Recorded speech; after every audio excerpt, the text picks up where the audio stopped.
Переговоры США и Украины во Флориде. О чем смогли договориться делегации США и Украины? Впереди важные дни. Зеленский предупредил украинцев, что многое в жизни может измениться. Рамафоса против Трампа. Президент ЮАР заявил, что не Трамп создавал большую двадцатку и не ему исключать из нее ЮАР. Венесуэла обратилась за защитой от Трампа к странам ОПЕК. МИД Казахстана выразил протест Украине из-за атаки на терминал в Новороссийске. Греческие фермеры в ярости подрались с полицией из-за субсидий Евросоюза. Израильтяне вышли на протесты после предложения Нетаньяху помиловать его в интересах страны. Распятого Христа кисти Рубенса продали за рекордные 2 миллиона 300 тысяч евро. Кто купил? Здравствуйте! Мы рассказываем о событиях, которые меняют нашу жизнь. Подпишитесь, чтобы знать главное. С вами «Один день» и я, Андрей Данилевич.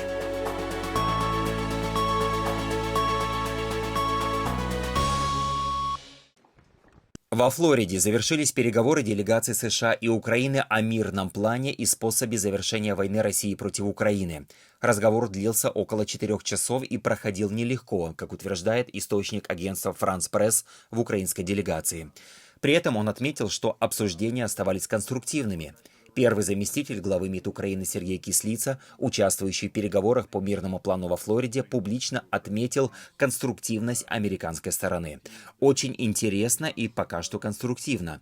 Теплая атмосфера, благоприятная для потенциально прогрессивного результата. Отличное лидерство Марко Рубио, написал Кислица, подчеркнув роль госсекретаря США.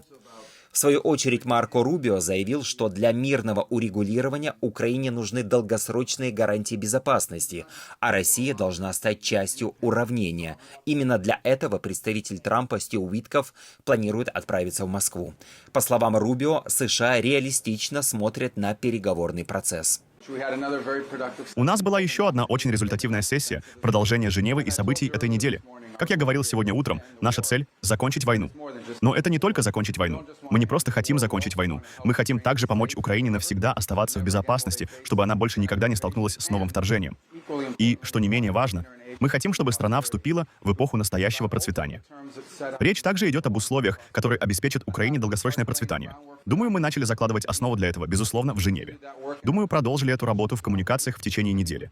Думаю, мы продолжаем строить на этом фундамент сегодня. Но предстоит еще много работы. Это деликатно. Это сложно.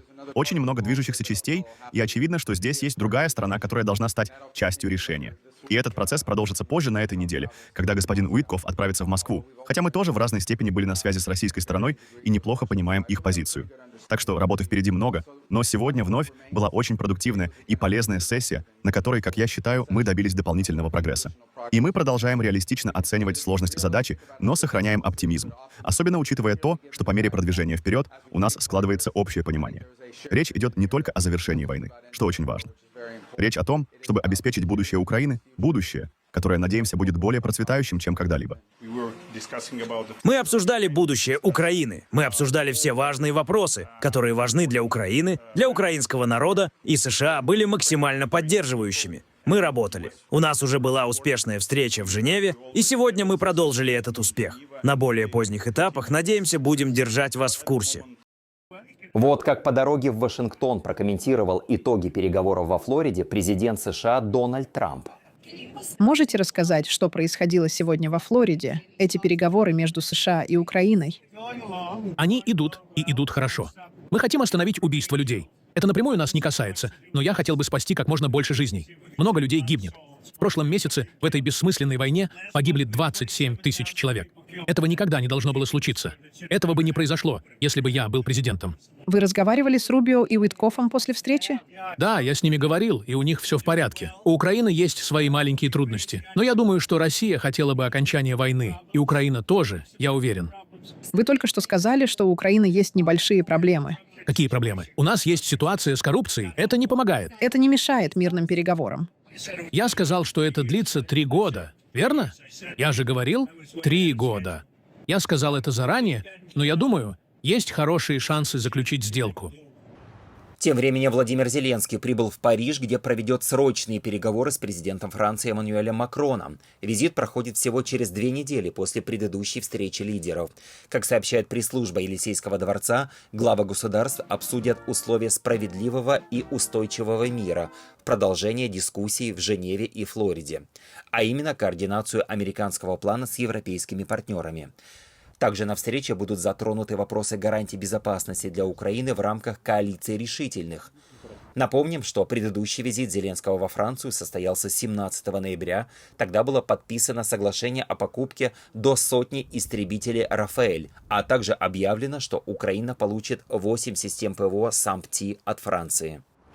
Президент Украины Владимир Зеленский сообщил, что провел переговоры с генеральным секретарем НАТО Марком Рютте и председателем Еврокомиссии Урсулой фон дер Ляйен. По словам Зеленского, стороны обсудили дальнейшую поддержку Украины, вопросы безопасности и координацию действий на фоне продолжающейся российской агрессии. Говорил с Марком Рютте, и будем говорить еще на днях. Важные дни, и многое может измениться. Тесно координируемся, и в нашей активности, в активности всех партнеров, чрезвычайно эффективными будут именно совместные мероприятия, общие позиции. Спасибо за поддержку. Переговоры США и Украины во Флориде проходили непросто, сообщил агентству France Press источник в украинской делегации. По его словам, стороны долго не могли согласовать компромиссные формулировки. При этом источник описал встречу как конструктивную и добавил, что участники стремятся получить конкретный результат, который позволит перейти к дальнейшему этапу переговоров между США и Россией. Среди тем, которые украинская и американские делегации обсуждали во Флориде, график выборов в Украине и возможный обмен территориями между Украиной и Россией, пишет The Wall Street Journal со ссылкой на высокопоставленного чиновника администрации США.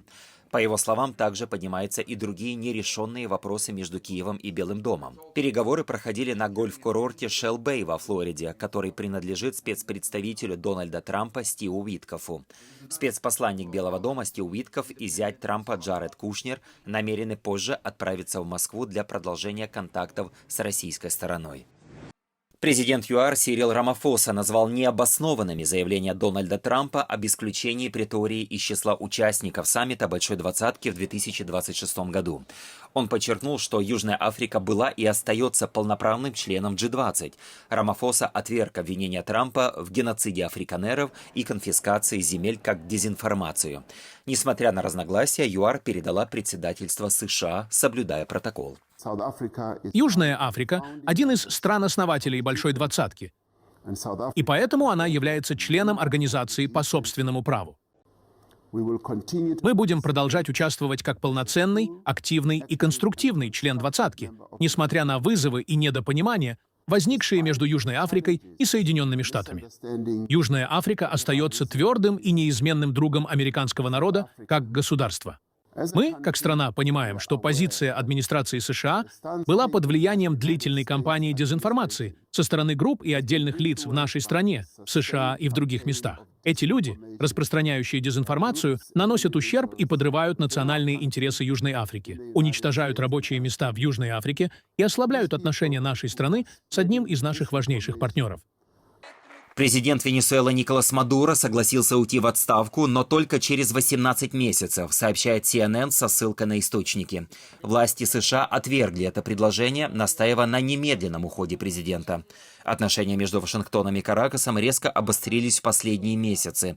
Американские военные несколько раз атаковали суда, которые, по их данным, перевозили наркотики у побережья Венесуэлы. Белый дом объясняет такие действия борьбой с эпидемией фентанила, от которого растет смертность в США.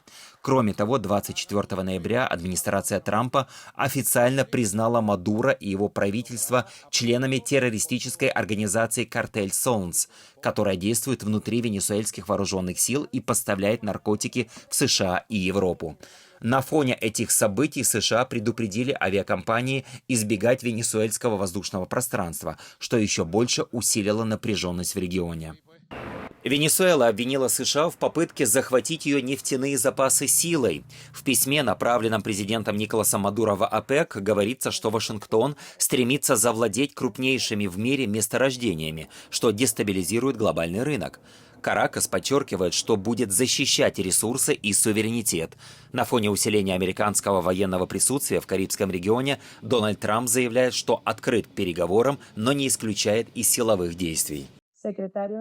Господин генеральный секретарь, страны ОПЕК, страны вне ОПЕК, ОПЕК+. Венесуэла официально заявляет этому органу, что правительство Соединенных Штатов Америки намерено установить контроль над огромными нефтяными запасами Венесуэлы, крупнейшими на планете, с использованием смертоносной военной силы против территорий, народа и институтов нашей страны. Это намерение не только противоречит нормам, регулирующим мирное сосуществование между государствами, но и серьезно ставит под угрозу стабильность нефтедобычи Венесуэлы и мировой рынок. Венесуэла будет твердо защищать свои природные и энергетические ресурсы и не уступит никакому шантажу или угрозам. Уважаемый генеральный секретарь, члены ОПЕК и ОПЕК+, рассчитываю на ваши усилия, чтобы помочь остановить эту агрессию, которая развивается с нарастающей силой и серьезно угрожает балансу международного энергетического рынка, как для стран-производителей, так и для стран-потребителей. Министерство иностранных дел Казахстана выразило протест Киеву в связи с очередной атакой на критическую инфраструктуру Международного Каспийского трубопроводного консорциума в акватории морского порта Новороссийск. В официальном сообщении, которое появилось на сайте ведомства, указывается, что атаки стали уже третьей серией ударов, цитирую, по исключительно гражданскому объекту, деятельность которого защищена нормами международного права. Напомним, что этот консорциум транспортирует более 1% мировой нефти и был вынужден приостановить экспорт из-за атак. Казахстан, как ответственный участник глобального энергетического рынка, неизменно выступает за сохранение устойчивости и бесперебойности поставок энергоносителей. Подчеркиваем, что КТК играет значимую роль в поддержании стабильности мировой энергетической системы. Рассматриваем произошедшее как действие, наносящее ущерб двусторонним отношениям Республики Казахстан и Украины, и ожидаем от украинской стороны принятия действенных мер по недопущению подобных инцидентов в будущем. Если вы цените нашу работу, становитесь спонсором «Одного дня». Мы являемся независимым каналом, и для нас очень важна ваша поддержка. Масштабные столкновения фермеров с полицией в Греции. Тысячи людей перекрыли дороги тракторами из-за задержки выплат субсидий ЕС на сумму около 600 миллионов евро. Полиция применила слезоточивый газ, когда протестующие попытались прорвать кордоны.